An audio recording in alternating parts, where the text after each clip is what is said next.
পেঁপে পাতা, এই পাতা ফুসকুড়ি এবং জয়েন্টের ব্যথায় সাহায্য করে। 1 সপ্তাহ ধরে প্রতিদিন 3 বার তাজা পেঁপে পাতার রস পান করতে পারেন, অথবা আপনার ডাক্তারের পরামর্শ অনুযায়ী পেঁপে পণ্য ব্যবহার করুন। তুলসী পাতা, তুলসী আপনার রোগ প্রতিরোধ ক্ষমতার জন্য ভালো। দিনে 2 বার কিছু পাতা চিবিয়ে খান বা তুলসী চা পান করুন। চায়ে মধু যোগ করাও ভালো। রসুন, রসুন জয়েন্টের ব্যথা এবং ফোলা কমাতে পারে। তেলে কিছু রসুন রান্না করে জয়েন্টে ঘষে লাগান।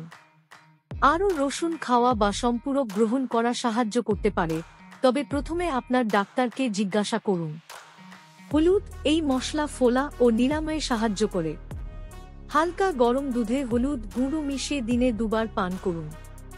আপনি আপনার জয়েন্টগুলোতে হলুদের পেস্টও লাগাতে পারেন। আদা, আদা চা প্রদাহ এবং ব্যথা কমাতে পারে।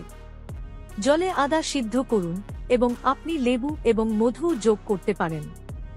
নারকেল জল, নারকেল জল পান করা আপনাকে হাইড্রেটেড রাখে এবং জ্বর এবং ঘাম থেকে হারিয়ে যাওয়া খনিজগুলিকে প্রতিস্থাপন করে।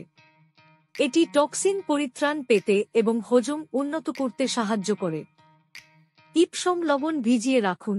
ইপসম লবণ দিয়ে উষ্ণ পানিতে ভিজিয়ে রাখলে আপনার পেশি এবং জয়েন্টগুলো শিথিল হয়, ব্যথা ও শক্ত হয়ে যেতে সাহায্য করে। উপশমের জন্য দিনে 1 বার বা 2 বার এটি করুন।